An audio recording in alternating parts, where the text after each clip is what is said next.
Hello everyone, প্রত্যেকে স্বাগত জানাই আরও একটা নতুন ভিডিওতে।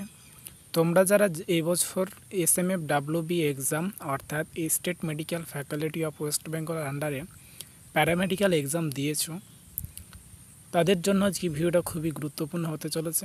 তাই ভিডিওটা প্রথম থেকে শেষ পর্যন্ত দেখতে থাকো। ভালো যদি লেগে থাকে অবশ্যই লাইক করো, চ্যানেলে নতুন বার যদি এসে থাকো অবশ্যই সাবস্ক্রাইব করে রাখো। আজকে আমি যে টপিক নিয়ে আলোচনা করব SMFWB 2024 রেজাল্ট কিভাবে দেখব। দেখো, এখনও রেজাল্ট প্রকাশিত হয়নি, তাও আমি তোমাদের জানিয়ে রাখি যে রেজাল্ট কিভাবে দেখবে তোমরা তোমাদের নিজের ফোন থেকে। তো সর্বপ্রথম তোমাদের আসতে হবে যে কোনো একটা সার্চ ইঞ্জিনে, এখানে গুগল বা ক্রোমে যে কোনো একটা সার্চ ইঞ্জিনে আসতে হবে। এখানে আসার পর তোমাদের সার্চ অপশানে ক্লিক করতে হবে। এখানে লিখতে হবে SMFWB 2024, SMFWB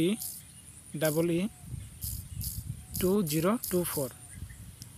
ক্লিক করার পর এখানে ফার্স্ট ওয়েবসাইট, এই যে ওয়েবসাইট দেখতে পাচ্ছ, এই ওয়েবসাইটে ক্লিক করতে হবে। ওয়েবসাইটে ক্লিক করার পর নতুন একটা পেজ খুলে গেল, তোমরা দেখতে পাচ্ছ।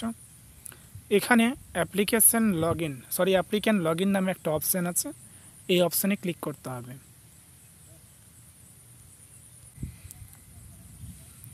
এই অপশানে ক্লিক করার পর দেখো এখানে তিনটা অপশান আছে, রেজিস্ট্রেশন নম্বর, পাসওয়ার্ড এবং সিকিউরিটি কোড। এই তিনটা জায়গায় পূরণ করতে হবে তোমাদের। প্রথমে তোমাদের রেজিস্ট্রেশন নাম্বার এবং পাসওয়ার্ড এবং তারপর সিকিউরিটি কোডটা দিয়ে দিতে হবে।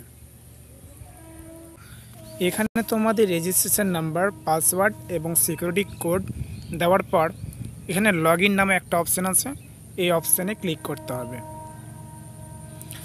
এই অপশানে ক্লিক করার পর দেখো একটা নতুন পেজ খুলে গেছে। এখানে দেখতে পাচ্ছ প্রিন্ট অ্যাপ্লিকেশন ফর্ম এবং প্রিন্ট অ্যাডমিট কার্ড, এবং এইখানে তোমাদের র্যাঙ্ক কার্ড নামে একটা অপশান আসবে। যখন রেজাল্ট প্রকাশিত হবে এই অপশানে ক্লিক করলে তুমি তোমার র্যাঙ্ক কার্ডটা ডাউনলোড করতে পারবে। আজকের ভিডিওটা এই পর্যন্ত। পরবর্তী ভিডিও পাওয়ার জন্য বা SMFWB অল ইনফরমেশন বা নোটিশ, রেজাল্ট সংক্রান্ত বা কাউন্সিলিং সংক্রান্ত বিস্তারিত জানতে হলে আমার চ্যানেলে সাবস্ক্রাইব করে রাখো। পরবর্তী ভিডিও খুব শীঘ্রই আসছে। আজ এই পর্যন্ত, দেখা হচ্ছে অন্য একটা ভিডিওয়ে।